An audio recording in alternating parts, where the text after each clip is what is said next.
Hello everyone, আসসালামু আলাইকুম। আশা করি সকল আল্লাহর রহমতে ভালো আছেন। সো গাইস, গ্রামে আসার পরে কি পরিমাণ বৃষ্টি, আজকে অনেক ভারী বৃষ্টি হয়েছে, এই জন্য আপনার বৃষ্টিতে ভিজলাম। আর নতুন একটা ভিডিও আপনাদেরকে স্বাগতম, গ্রামীণ ব্লগ। আর গাইস, বৃষ্টিতে ভিজার মজাটা কিন্তু আলাদা। যারা গ্রামে থাকেন, বৃষ্টিতে ভিজেন, তারাই বলতে পারবেন। আর গাইস, আসার পরে আমার কাছে খুবই ভালো লাগছে।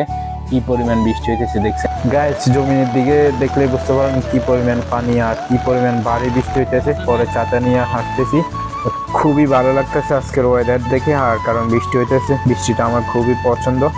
আর এরপর আসার পরে দেখলাম ছোট ভাই দুইটা আসছে, এরপর মারুতি আসছে, পড়াতেও আসছে, এরপর অটোওয়ালা ভাই কি হয়েছে দেখলাম, পরে দেখা যায় কি পড়ে গেছে। এরপর ছোট ভাই মারুপ দিয়ে দিছে তুলে।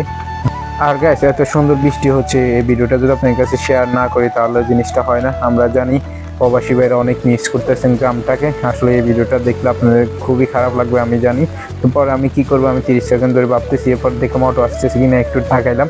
এরপর আর কি করবো, ছোটবেলার কথা মনে পড়ে গেল। হ্যাঁ, ছোট ভাইদের সাথে, আপনার বাতিদের সাথে ফুটবল খেলাইতেছি, খুবই ভালো লাগতেছে। এরকম বৃষ্টির ভিতরে ফুটবল খেলার মজাটা কিন্তু আলাদা। যারা বিশেষ গ্রামে আছেন, যারা গ্রামের থেকে বড় হয়েছেন, তারাই বলতে পারবেন বৃষ্টির ভিতরে আপনার ফুটবল খেলাইতে কত পরিমাণ মজা। তো কি করব, ওদের সাথে দুষ্টামি করছি অনেকক্ষণ। এরপর রোনালদো ফুসিয়া করে মারলাম। শুধু কিরকম হয়েছে আপনারা অবশ্যই কমেন্ট করে জানাবেন। আর এই জায়গায় বাতি যারা এবং কি ছোটো ভাইরা অনেক মজা করতেছে, আর আমি দাঁড়ায় দাঁড়ায় ভিডিও করতেছি আপনাদের জন্য। আশা করি আপনাদের কাছে ভিডিওটা ভালো লাগবে। গাইজ, বৃষ্টি হলো আল্লাহ তাআলার রহমত। বৃষ্টির সময় আপনারা চেষ্টা করবেন দোয়া করার জন্য, কারণ বৃষ্টির সময় দোয়া আল্লাহ তাআলা কবুল করে।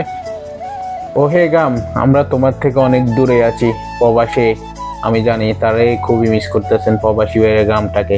এরপর পুকুরের সামনে আসে অনেকক্ষণ চোখ কাটিয়ে বৃষ্টির ভিতরে ভিজতেছি, অনেক ভালোই লাগতেছে। এরপরে অনেকক্ষণ দাঁড়াইছিলাম, বৃষ্টি দেখতেছিলাম কি পরিমাণ বৃষ্টি হইতেছে। আসলে মনে ভয় লাগতেছিল কোনো বন্যা হয়ে যায় কিনা। আগের মতো আমাদের এলাকা বন্যা হয়েছে, এই জন্য আমি ভয় পেতেছি।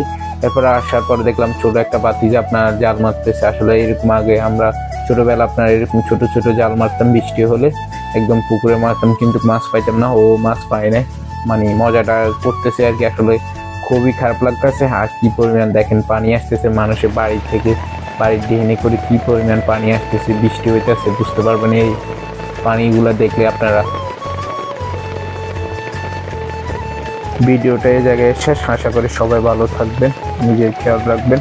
আর এরকম যদি গ্রামীণ ব্লগ আরও দেখতে চান অবশ্যই আমার কমেন্ট করে জানাবেন। আর আমার ভিডিওটা যদি অবশ্যই ভালো লাগে, একটা লাইক, একটা কমেন্ট করবেন, আর একটা শেয়ার করবেন, কারণ আপনাদের একটা লাইক, একটা শেয়ার আমি আরও ইন্সপায়ার হই। আর গ্রামীণ যদি ব্লগ দেখতে চান অবশ্যই আমার কমেন্ট করে জানাবেন। সবাইকে আল্লাহ হাফেজ।